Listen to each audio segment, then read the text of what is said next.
Kalbaryo ang sinapit ng mga motoristang stranded ng mahigit 6 na oras dahil po sa magdamag na walang galawan sa bahagi naman ng North Luzon Expressway. Sabi po ng pamunuan ng NLEX, hindi kinaya ng mga pumping station ang mabilis na pagtaas ng baha. Nakatutok si Ivan Mayrina. Tanghali pa lang kahapon na magsimulang bumaha sa bahagi ng NLEX Balintawak southbound kasunod ng malakas na buhos ng ulan.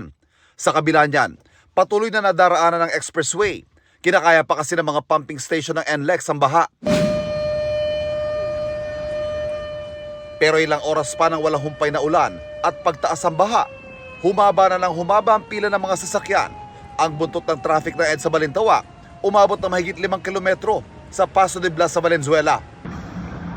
Dako alas 6 ang gabi, nagsimula ang bangungot ng mga motoristang naipit sa NLEX sa mga oras na yun.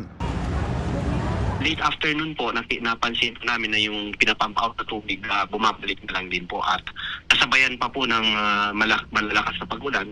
Kaya po ganun po siguro kabilis na nag-build up po yung tubig. In just 1 hour, sir, tumaas po ng halos kapantay na po ng median barrier po natin. Isa sina Baby Nick Down na nasa bahagi ng NLEX Paso de Blas sa mga oras na yun. 6 sila sa sasakyan, kabilang ang apong magdadalawang taong gulang at ang apong OFW na sinundo nila sa airport. Pauwi na sila noon ng Dinalupihan, Bataan. Nung na-traffic kami, medyo maliit pa yung tubig. Siguro hanggang dun sa may alapang, sa may gulong.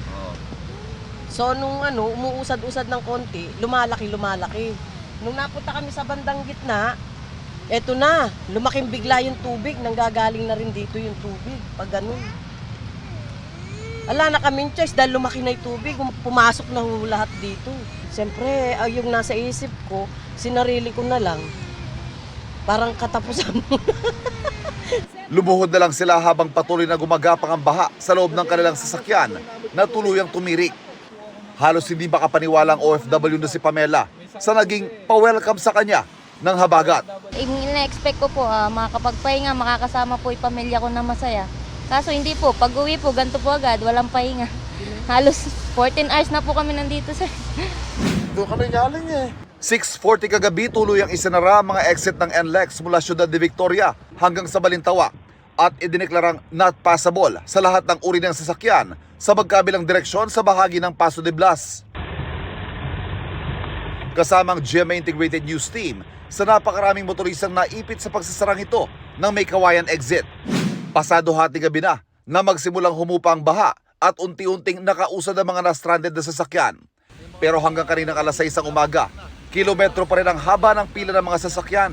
Ang may problema po ngayon ay yung southbound lane, yung nakikita nyo yan.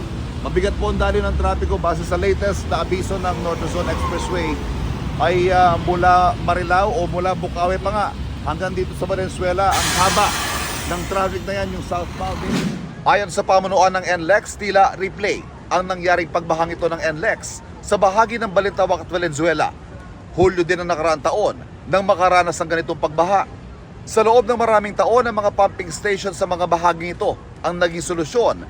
Pero ngayon, tila kailangan na muling pag-aralan ng diskarte, lalo pat palala na ng palala ang mga pagbaha.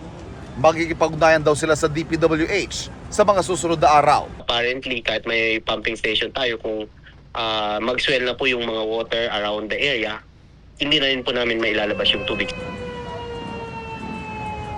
Para sa GMA Integrated News, Ivan Mayrina, nakatutok, 24 oras.